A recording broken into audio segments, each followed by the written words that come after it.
Pequeno Tratado das Grandes Virtudes, André Comte Sponville, Editora Martins Fontes, São Paulo, 1999. Tradução de Eduardo Brandão. Capítulo 16. A boa-fé. Falta-me uma palavra aqui para designar entre todas essas virtudes a que rege nossas relações com a verdade. Pensei primeiro em sinceridade, depois em veracidade ou veridicidade, que seria melhor, mas que o uso não abonou, antes de pensar por um tempo também em autenticidade.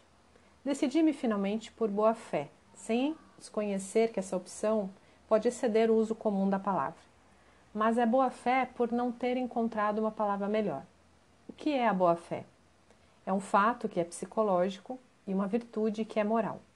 Como fato, é a conformidade dos atos e das palavras com a vida interior, ou dessa consigo mesma.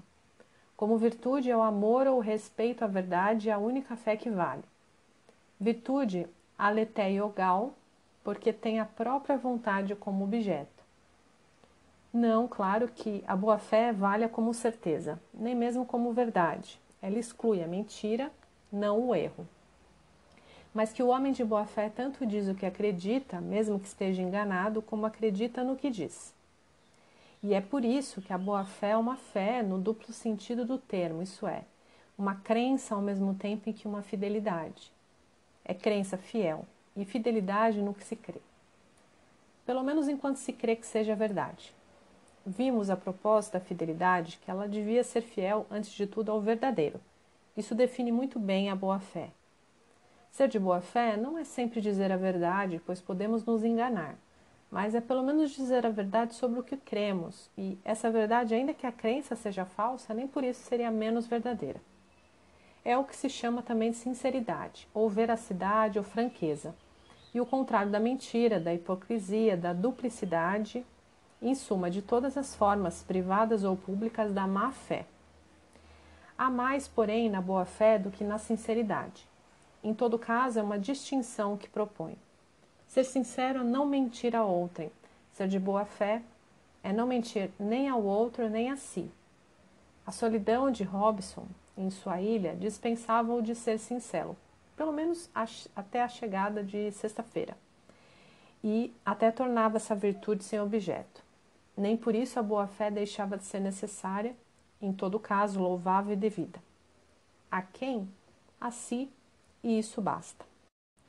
A boa-fé é uma sinceridade ao mesmo tempo transitiva e reflexiva. Ela rege, ou deveria reger, as nossas relações tanto com outrem como conosco mesmos. Ela quer, entre os homens, como dentro de cada um deles, o máximo de verdade possível, de autenticidade possível e o mínimo, em consequência, de artifícios ou dissimulações. Não há sinceridade absoluta, mas tampouco há amor ou justiça absolutos. Isso não nos impede de tender a elas, de nos esforçar para alcançá-las, de às vezes nos aproximarmos delas um pouco. A boa-fé é esse esforço, e esse esforço já é uma virtude intelectual, se quisermos, pois refere-se à verdade, mas que põe em jogo, já que tudo é verdadeiro, até nossos erros, que são verdadeiramente errados, até as nossas ilusões, que são verdadeiramente ilusórias, a totalidade de um indivíduo, corpo e alma, sensatez e loucura. É a virtude de Montaigne e sua primeira palavra. É este um livro de boa-fé, leitor. E também o deveria ser a virtude por excelência dos intelectuais em geral e dos filósofos em particular. Os que dela carecem em excesso ou que se pretendem livres dela não são mais dignos desses nomes que os lisonjeiam e que eles desacreditam. O pensamento não é apenas um ofício nem uma diversão.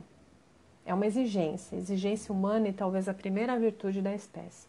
Não foi suficientemente notado que a invenção da linguagem não cria em si mesma nenhuma verdade, pois todas elas são eternas. Mas traz isso, que é novo, a possibilidade, não apenas da astúcia ou do logro como nos animais, mas da mentira. Homo loquaz, homo mendax. O homem é um animal que pode mentir e que mente. É o que o torna a boa-fé logicamente possível e moralmente necessária. Dir-se-á que a boa-fé não prova nada. Estou de acordo. Quantos canalhas sinceros, quantos horrores consumados de boa-fé. e muitas vezes o que há de menos hipócrita que um fanático. Os tartufos são legião, porém menos numerosos talvez e menos perigosos que os Savonarolas e seus discípulos. Um nazista de boa fé é um nazista. De que adianta sua sinceridade? Um canalha autêntico é um canalha. De que adianta sua autenticidade? Como a fidelidade ou a coragem, a boa-fé tampouco é uma virtude suficiente ou completa. Ela não substitui a justiça, nem a generosidade, nem o amor. Mas o que seria uma justiça de má-fé? O que seria um amor ou uma generosidade de má-fé? Já não seriam justiça, nem amor, nem generosidade, a não ser que corrompidos à força de hipocrisia, cegueira, mentira. Nenhuma virtude é verdadeira, ou não é verdadeiramente virtuosa sem essa virtude de verdade. Virtude sem boa-fé é má-fé, não é virtude. Sinceridade, dizia La Rochefoucauld, é uma abertura de coração que nos mostra tais como somos, é um amor à verdade, uma repugnância a se disfarçar, um desejo de reparar os seus defeitos e até diminuí-los pelo mérito de confessá-los. É a recusa de enganar e dissimular, de enfeitar, recusa que às vezes não passa ela mesma de um artifício, de uma sedução como outra qualquer, mas nem sempre, porque mesmo La Rochefoucauld admite, pela qual o amor à verdade se distingue do amor próprio, que frequentemente engana, por certo, mas que às vezes ele supera. Trata-se de amar a verdade mais que a si mesmo. A boa-fé, como todas as virtudes, é o contrário do narcisismo, do egoísmo cego, da submissão de si a si mesmo. É por intermédio disso que ela tem a ver com a generosidade, a humildade, a coragem, a justiça. Justiça nos contratos e nas trocas. Enganar o comprador de um bem que vendemos, por exemplo, não o avisando sobre um determinado defeito oculto, é agir de má fé, é ser injusto. Coragem de pensar e de dizer, humildade diante do verdadeiro, generosidade diante do outro. A verdade não pertence ao eu, é o eu que pertence a ela ou que ela contém, e que ela permeia e que ela dissolve. Ou é sempre mentiroso, sempre ilusório, sempre mau. A boa-fé liberta-se dele, e é por isso que ela é boa. Deve-se dizer tudo, então? Claro que não, pois não é possível. Falta tempo e a decência o impede, a doçura o impede. Sinceridade não é exibicionismo, sinceridade não é selvageria. Temos o direito de nos calar e até devemos fazê-lo com frequência. A boa-fé não proíbe o silêncio, mas sim a mentira, ou o silêncio apenas quando mentiroso. E ainda assim, nem sempre. Voltaremos a isso. Veracidade não é patetice. Em todo caso, a verdade é a primeira e fundamental parte da virtude. Como dizia Montaigne, que condiciona todas as outras e não é condicionada em seu princípio por nenhuma. A virtude não precisa ser generosa, suscetível de amor ou justa para ser verdadeira, nem para valer, nem para ser devida, ao passo que o amor, generosidade e justiça só são virtudes se antes de tudo forem verdadeiras, se forem verdadeiramente o que parecem ser, portanto se agirem de boa fé. A verdade não obedece nem mesmo à justiça, nem mesmo ao amor, a verdade não serve, nem compensa, nem consola. É por isso que continua Montaigne dizendo que é necessário amá-la por ela mesma. Não há boa-fé de outro modo. Aquele que diz a verdade porque é obrigado e porque ela serve, e que não teme dizer mentira, quando não importa a ninguém, não é suficientemente verdadeiro. Não dizer tudo, pois, mas dizer, salvo o dever superior, apenas o verdadeiro ou o que se pensa ser verdadeiro. Há lugar aqui para uma espécie de casuística, no bom sentido do termo, que não enganará os que são de boa fé. O que é casuística? É o estudo dos casos de consciência, em outras palavras, das dificuldades morais que resultam ou podem resultar da aplicação de uma regra geral. Por exemplo, não se deve mentir. Há situações singulares, muitas vezes mais ricas ou mais equívocas do que a própria regra, e que nem por isso deixa de ser regra. A regra é bem enunciada por Montaigne, e é uma regra de boa-fé. Ele diz, nem sempre se deve dizer tudo, pois seria tolice, mas o que se diz É preciso que seja tal como pensamos, senão é maldade. Voltaremos a falar das exceções, para a regra que supõe que não poderiam anular. A boa-fé é essa virtude que faz da verdade um valor. Isso é, já que não há valor em si, um objeto de amor, de respeito, de vontade, e ela se submete. Fidelidade antes de tudo ao verdadeiro, sem o que qualquer fidelidade não passa de hipocrisia. Amor à verdade antes de tudo, sem o que todo amor não passa de ilusão ou de mentira. A boa-fé é essa fidelidade, a boa-fé é esse amor em espírito e em ato. Digamos melhor, a boa-fé é o amor à verdade, na medida em que esse amor comanda nossos atos, nossas palavras, até mesmo os nossos pensamentos. É a virtude dos verídicos. O que é um homem verídico? É aquele, explicava Aristóteles, que ama a verdade e que por isso recusa mentira, tanto por excesso como por falta, tanto por fabulação como por omissão. Eles se mantêm num meio termo entre a gabolice e dissimulação, entre a fanfarronice e o segredo, entre a falsa glória e a falsa modéstia.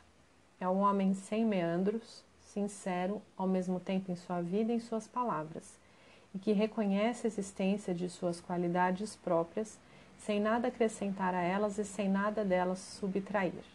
Uma virtude? Claro, em si mesma a falsidade é coisa baixa e repreensível, e a sinceridade coisa nobre e digna de elogio. Felizes gregos, nobres gregos, para quem essa evidência não era nem superada nem superável. Sei bem que eles também tinham seus sofistas, como nós temos os nossos, que essa ingenuidade, como eles dizem, fará sorrir. Pior para eles, o que vale um pensamento, a não ser pela verdade que contém ou busca. Chamo de sofística qualquer pensamento que se submete a outra coisa que não é verdade, ou que submete a verdade a outra coisa que não é ela mesma. A filosofia é o seu contrário na teoria, como a boa-fé é na prática. Trata-se de viver e de pensar, tanto quanto possível, em verdade, ainda que à custa da angústia, da desilusão ou da infelicidade. Fidelidade ao verdadeiro antes de tudo. Mais vale uma verdadeira tristeza do que uma falsa alegria. Que a boa-fé tenha sobretudo de haver-se com a gabulice, pois se resiste a ela, foi o que Aristóteles percebeu muito bem e que confirma sua oposição ao narcisismo, ao amor próprio. O amor a si? Não, é claro, já que o verídico é amável, já que o amor a si é um dever, já que seria mentir e simular para consigo mesmo uma impossível indiferença. Mas o homem verídico se ama como é, como se conhece, e não como gostaria de parecer ou de ser visto. É o que distingue o amor a si próprio do amor próprio, ou a magnanimidade, como diz Aristóteles, da vaidade. O homem magnânimo preocupa-se mais com a verdade do que com a opinião pública. Fale e age abertamente, pois o pouco caso que faz dos outros lhe permite exprimir-se com franqueza. É por isso que ele gosta de dizer a verdade, salvo as ocasiões em que emprega a ironia quando se dirige à massa. Disse-á que essa magnanimidade falta caridade, o que é verdade, mas não por causa da veracidade que ela comporta. Mais vale uma verdadeira grandeza do que uma falsa humildade. E também é verdade que ela se preocupa demais com a honra, mas nunca à custa da mentira. Mais vale uma verdadeira altivez do que uma falsa glória. O verídico submete-se à norma da ideia verdadeira dada, como diria Spinoza, ou possível, como eu acrescentaria. Ele diz o que sabe ou crê ser verdadeiro, nunca o que sabe ou o que crê ser falso. A boa-fé exclui, então, toda mentira? Parece que sim, e quase por definição como se mentiria de boa-fé. Mentir supõe que se conheça a verdade, ou que se creia conhecê-la, e que se diga deliberadamente outra coisa que não se sabe ou que se crê. É isso que a boa-fé proíbe ou recusa. Ser de boa-fé é dizer o que se pensa ser verdadeiro, é ser fiel em palavras ou atos à sua crença, é submeter-se à verdade do que se é ou se pensa. Toda mentira seria, pois, de má fé, e é por isso condenável. Esse rigorismo, que a meu ver é dificilmente sustentável, parece, no entanto, assumido por Spinoza e Kant. Tal encontro entre essas duas sumidades merece ao menos um exame. O homem livre nunca age como enganador, escreve Spinoza, mas sempre de boa fé. De fato, o homem livre é aquele que só se submete à razão, que é universal. Se ela autorizasse a mentira, ela sempre a autorizaria. Qualquer sociedade humana seria impossível. Muito bem, mas se for para tal indivíduo, sob o risco de sua própria vida, isso não altera nada, responde tranquilamente Spinoza, pois a razão, sendo a mesma em todos, não poderia depender dos interesses, mesmo que vitais, de cada um. Daí esse escolho surpreendente. Perguntaram-se, caso um homem pudesse se livrar pela má-fé de um perigo de morte iminente, a regra da conservação do ser próprio não mandaria nitidamente a má-fé. Eu respondo também, se a razão manda isso, ela o manda, pois a todos os homens assim a razão manda de uma maneira geral a todos os homens que só concluam entre si para a união de suas forças e estabelecimento dos direitos comuns, acordos enganadores, isso é, manda que não tenham na realidade direitos comuns, o que é absurdo.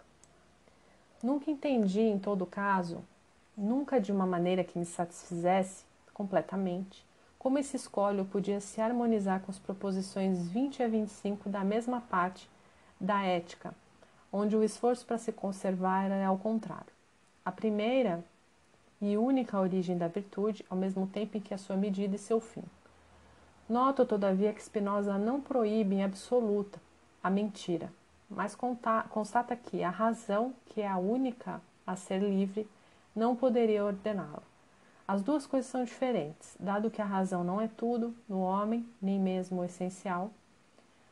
O essencial é o desejo, o essencial é o amor, e que nenhum homem é absolutamente livre ou absolutamente razoável e nem deve sê-lo, nem mesmo querer sê-lo. O homem que age como enganador nunca o faz, precisa a demonstração, como um homem livre, que seja. E a mentira e a esperteza nem por isso seriam em si mesmas virtudes, que seja também. Mas seria com frequência irrazoável só ouvir a razão. Seria condenável só amar a virtude. Seria fatal para a liberdade só querer agir enquanto livre. A boa-fé é uma virtude, mas a prudência também, e a justiça e a caridade. Se for necessário mentir para sobreviver, ou para resistir à barbárie, ou para salvar a quem se ama, a quem se deve amar, não há a menor dúvida para mim de que se deva mentir, e quando não há outro meio, ou quando todos os outros meios seriam piores. E Spinoza parece-me admitiria isso. A razão, claro, não poderia mandá-lo, já que ela é universal. O que a mentira não poderia ser? Se todo mundo mentisse, para que mentir? Pois ninguém teria crédito, e para que falar? Mas essa razão será apenas abstrata, se o desejo não se apoderar dela, se não a fizer viver. Ora, o desejo é sempre singular, sempre concreto, e por isso, aliás, pode-se mentir, como reconhece o tratado político, sem violar o direito natural, nem, ou isso é, o interesse de cada um, ou mesmo de todos. A vontade, não a razão, comanda. O desejo, não a verdade, dita sua lei. O desejo de verdade, que é a essência da boa-fé, permanece nisso submetido à verdade do desejo, que é a essência do homem. Ser fiel ao verdadeiro não poderia dispensar ser fiel à alegria, ao amor, à compaixão, enfim, como diz Spinoza, a justiça e a caridade, que são toda a lei e a verdadeira fidelidade. Ser fiel ao verdadeiro, em primeiro lugar, é também ser fiel à verdade em si do desejo. Se é necessário enganar o outro, ou se trair, enganar, ou o mal, ou abandonar o fraco, faltar com a palavra ou com o amor, a fidelidade ao verdadeiro, a esse verdadeiro que somos, que carregamos, que amamos, pode às vezes impor a mentira. É por isso que mesmo nesse estranho escolho da proposição 72, Spinoza, tal como o compreendo, permanece diferente de Kant. A boa-fé é uma virtude, é claro, o que a mentira não poderia ser, mas Isso não quer dizer que toda mentira seja condenável, nem a fortiori que devamos sempre nos proibir de mentir. Nenhuma mentira é livre, por certo, mas quem pode ser sempre livre? Como seríamos diante dos maus, dos ignorantes, dos fanáticos? Quando eles são os mais fortes, quando a sinceridade para com eles seria cúmplice ou suicida? Cautê. A mentira nunca é uma virtude, mas a tolice também não. Mas o suicídio também não. Simplesmente, às vezes, é preciso se contentar com o mal menor e a mentira pode ser. Kant vai muito mais longe, muito mais claramente. A mentira não apenas nunca é uma virtude, como é sempre uma falta, sempre um crime, sempre uma indignidade. É que a veracidade, que é o seu contrário, é um dever absoluto que vale em todas as circunstâncias e que, sendo totalmente incondicionado, não poderia admitir a menor exceção a uma regra que, por sua própria essência, não tolera nenhuma. Isso equivale a pensar, objetava Benjamin Constant, que mesmo para assassinos que lhe perguntasse seu amigo, que eles perseguem, não está refugiado em sua casa, a mentira seria um crime. Mas Kant não se deixa impressionar por tão pouco. Seria um crime, de fato, pois a humanidade se situa aí, na palavra verdadeira. Pois a veracidade é um mandamento da razão que é sagrado, absolutamente imperativo, que não pode ser limitado por nenhuma conveniência, nem mesmo a conservação da vida de outrem ou da própria. A intenção aqui não entra em jogo. Não há mentira piedosa ou antes mesmo piedosa, mesmo generosa. Toda mentira é condenável. Sua causa pode ser a leviandade ou mesmo a bondade. E mesmo mentindo podemos nos propor uma finalidade boa. Mas por sua simples forma, a maneira de tender a esse fim é um crime do homem, para com a sua própria pessoa, uma indignidade que o torna desprezível aos seus próprios olhos. Ainda que assim fosse, é dar muita importância, parece-me, à sua própria pessoa. O que é essa virtude tão preocupada consigo, com a sua integridade, com a sua dignidade, que para se preservar está disposta a entregar um inocente a assassinos? O que é esse dever sem prudência, sem compaixão e sem caridade? A mentira é uma falta? Sem dúvida, mas a aridez de coração também, e mais grave. A veracidade é um dever? A admitamos, mas a assistência a uma pessoa em perigo é outro e mais premente. Ai de quem prefere a sua consciência do próximo. Já chocante no século XVIII, como mostra a objeção de Benjamin Constant, a posição de Kant tornou-se, no meado do nosso, propriamente insustentável, porque a barbárie adquiriu, neste triste século XX, outra dimensão, perto da qual qualquer rigorismo é ilusório, quando só ocupa a consciência ou odioso, quando equivale a servir efetivamente aos carrascos. Você abriga um judeu ou um resistente em seu sótão? A Gestapo que o procura interroga você. Você irá dizer-lhes a verdade? Irá se recusar a responder o que daria na mesma? Claro que não. Qualquer homem honrado, qualquer homem de coração e mesmo qualquer homem de dever irá sentir-se não apenas autorizado, mas obrigado a mentir. É o que digo, a mentir. Porque a mentira não deixará de ser o que ela é, uma declaração intencionalmente falsa.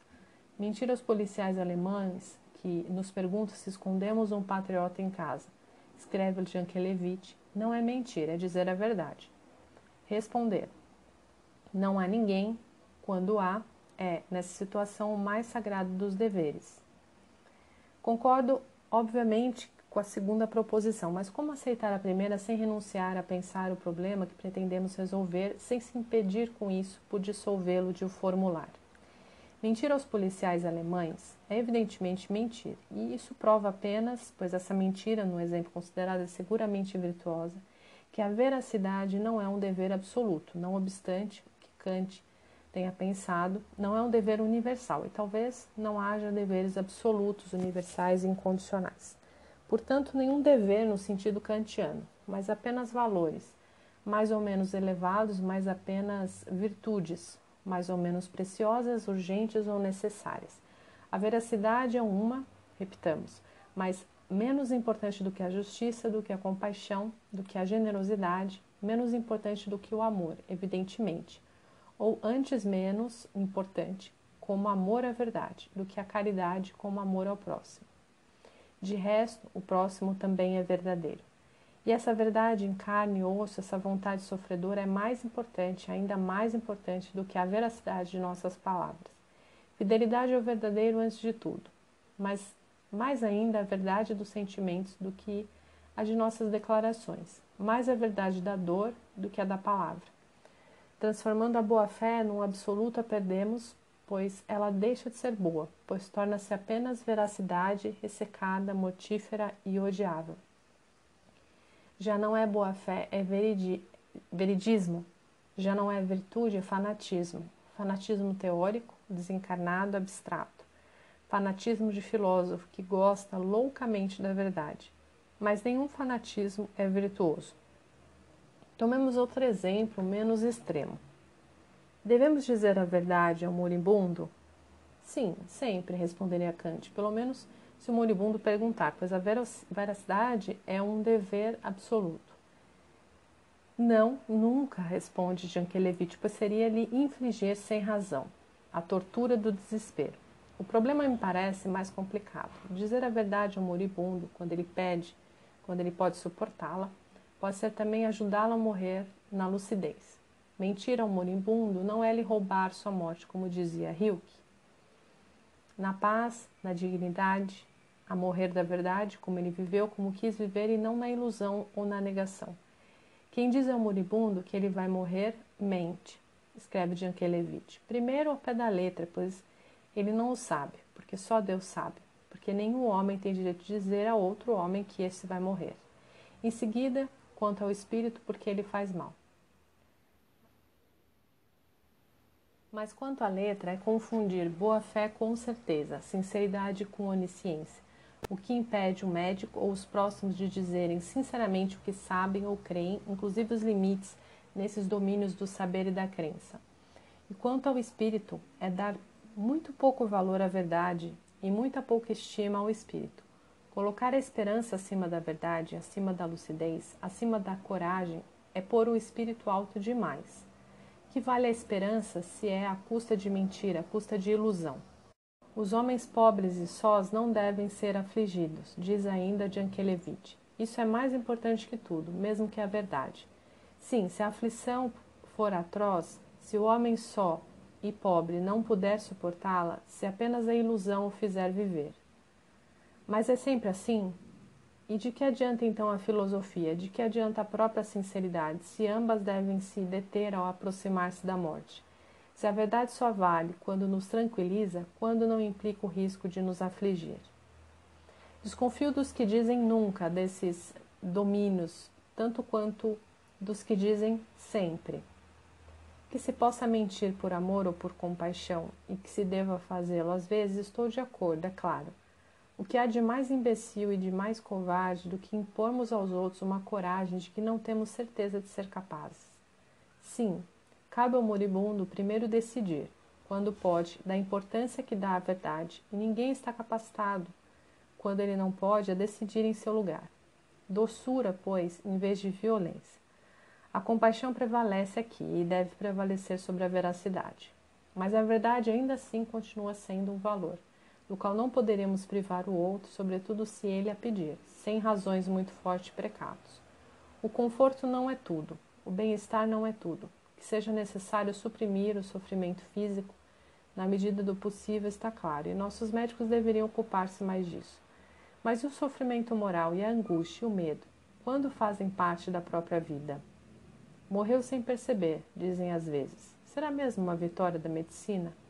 Pois afinal de contas ele acabou morrendo, e é a tarefa dos médicos que eu saiba nos curar quando podem, não nos esconder que não podem. Se eu lhe disser a verdade, ele vai me matar, disse-me um médico. Mas o suicídio nem sempre é uma doença, também é um direito do qual assim privamos o doente. A depressão, sim, é uma doença da qual se trata. Os médicos existem para tratar, não para decidir no lugar do seu paciente sua vida e sua morte. Vale ou não a pena ser vivida. Cuidado, amigos médicos, com o paternalismo. Vocês têm a seu cargo a saúde de seus pacientes, mas não a sua felicidade, mas não a sua serenidade. O moribundo não tem o direito de ser feliz? Não tenho o direito de ficar angustiado? O que é então, nessa infelicidade, nessa angústia que os assusta tanto assim? Isso é dito ou deve ser dito como sempre, sob a reserva da compaixão, da doçura e da ternura. Mais vale mentir do que torturar, mais vale mentir do que apavorar. A verdade não toma o lugar de tudo, mas nenhuma virtude tampouco poderia tomar o lugar da verdade, e nem valer absolutamente sem ela. A morte mais bela, moralmente, espiritualmente, humanamente, é a mais lúcida, a mais serenamente lúcida. E é também nosso dever acompanhar os moribundos quando for preciso, quando eles puderem, até essa verdade derradeira. Quem ousaria mentir em seus derradeiros momentos? A Cristo ou a Buda, a Sócrates ou a Epícoro, a Spinoza ou a Simone Weil? Dir-se-á que essas personagens não pululam nas ruas nem nos quartos de hospital, sem dúvida. Não obstante, é necessário nos ajudar e nos aproximarmos delas quando pudermos, mesmo um pouquinho, em vez de nos vedarem de antemão esse gosto mesmo que amargo ou essa possibilidade mesmo que dolorosa. A veracidade, mesmo que no leito de morte, continua, pois, a valer. Não sozinha, repitamos, a compaixão também vale, o amor também vale, e mais. Brandir a verdade a quem não a pediu, a quem não a pode suportar, a quem será dilacerado ou esmagado por ela, não é boa-fé, é brutalidade, é insensibilidade, é violência. Portanto, deve-se dizer a verdade, ou o mais de verdade possível, pois a verdade é um valor, pois a sinceridade é uma virtude. Mas não sempre, mas não a qualquer um, mas não a qualquer preço, mas não de qualquer maneira. É preciso dizer a verdade tanto quanto possível, ou tanto quanto devido. Digamos que tanto quanto possível, fazer sem faltar, com isso, a alguma virtude mais elevada ou mais urgente. É aí que voltamos a encontrar Jankelevich. Ai dos que põem acima do amor a verdade criminosa da delação. Ai dos brutos que dizem sempre a verdade. Ai dos que nunca mentiram. No entanto, isso só vale em relação a outrem, porque é legítimo preferir o outro, principalmente quando ele sofre, principalmente quando ele é fraco, a sua própria veracidade. É aí que a boa-fé vai mais longe que a sinceridade e se impõe ou é válida universalmente. Às vezes é legítimo, inclusive moralmente, mentir a outrem em vez de lhe dizer a verdade. Mas a má-fé não poderia, em relação a si mesmo, valer mais que a boa, pois seria colocar-se acima da verdade e seu conforto, ou a sua consciência tranquila acima de seu espírito. Seria pecar contra o verdadeiro e contra si. A todo o pecado misericórdia, sem dúvida. Cada um faz o que pode, e a vida é difícil demais, cruel demais, para que se possa, nesses domínios, condenar quem quer que seja.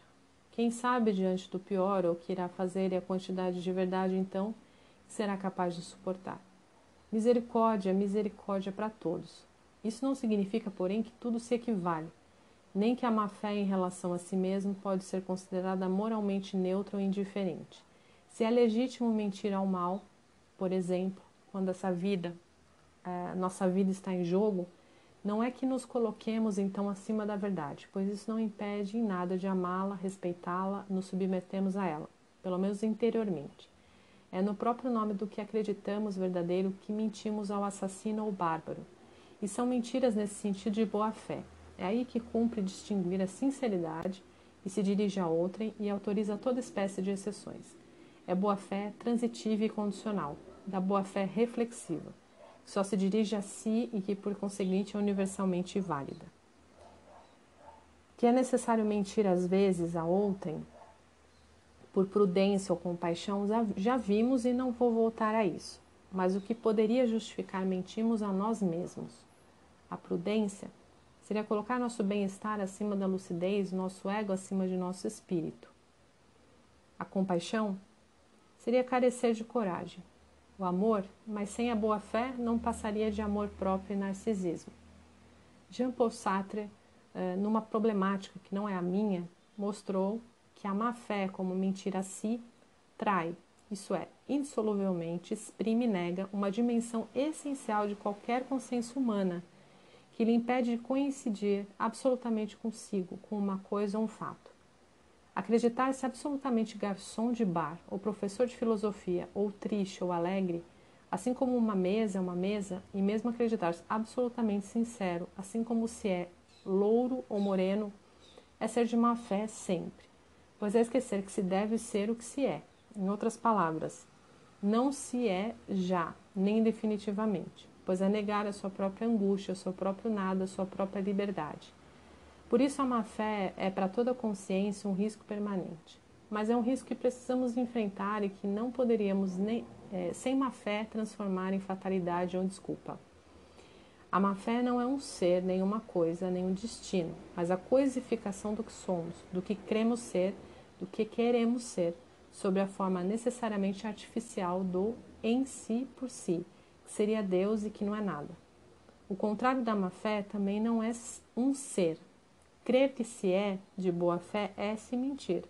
Nem uma coisa, nem mesmo uma qualidade. É um esforço, uma exigência, uma virtude. Assim é a autenticidade em Sartre. Assim é a boa fé em qualquer um, quando não é coincidência em si de uma consciência satisfeita ou petrificada, mas subtração perpétua à mentira, ao espírito de seriedade, a todos os papéis que representamos ou que somos, em suma, a má fé e a si. A pensá-la em sua maior generalidade, a boa fé nada mais é que o amor à verdade. É por isso que ela é a virtude filosófica por excelência. Não, claro, no sentido em que seria reservada a qualquer um, mas em que será filósofo no sentido mais forte e mais comum do termo. Quem colocar a verdade, pelo menos no que lhe diz respeito, acima de tudo, honra o poder, felicidade ao sistema e até mesmo acima da virtude, até mesmo acima do amor. Esse prefere saber-se mal a fingir-se bom e olhar de frente o desamor, quando ele se produzir, ou o seu próprio egoísmo, quando ele reinar quase sempre, a se persuadir falsamente de ser amante ou generoso. No entanto, sabe que a verdade sem a caridade não é Deus, mas também sabe ou crê saber que a caridade sem a verdade não passa de uma mentira entre outras, e não é caridade. Spinoza chamava amor intelectual a Deus, essa alegria de conhecer, qualquer que seja, aliás, o seu objeto. Quanto mais conhecemos as coisas singulares, mais conhecemos Deus, já que tudo é em Deus e já que Deus é tudo. Era exagerar, sem dúvida, se nenhuma verdade é Deus, nem sua soma, se nenhum Deus é verdadeiro. Mas era indicar, no entanto, o essencial, que o amor à verdade é mais importante do que a religião, que a lucidez é mais preciosa do que a esperança, que a boa-fé vale mais e é melhor que a fé. É também o espírito da psicanálise, a verdade e ainda a verdade, sem o qual ela não passaria de uma sofística como outra qualquer, e que ela é, com frequência, a que não escapa, a não ser pelo amor à verdade, como dizia Freud, o que deve excluir toda e qualquer ilusão, todo e qualquer logro. É o espírito de nosso tempo, quando ainda tem espírito, quando não o perdeu ao mesmo tempo em que a fé. É o espírito eterno e fugaz que escarnece de tudo, como dizia Alain, e de si mesmo. Da verdade, isso lhe acontece, mas também é uma maneira de amar. Venerá-la, fazer dela um ídolo, fazer dela até um Deus, seria mentir. Todas as verdades se equivalem e não valem nada. Não é porque a verdade é boa que devemos amá-la, diria Spinoza. É porque a amamos que ela nos parece boa. E o é de fato para os que a amam. A verdade não é Deus. Ela só vale para os que a amam e por eles. Ela só vale para os verídicos, que a amam sem adorá-la, que se submetem a ela sem por ela se deixarem enganar. O amor é, pois, primeiro, sim, mas apenas se verdadeiro. Primeiro no valor, pois, e segundo, no ser. É o espírito do espírito, que prefere a sinceridade à mentira, o conhecimento à ilusão, e o riso à seriedade. Por isso a boa-fé leva ao humor, assim como a má-fé à ironia.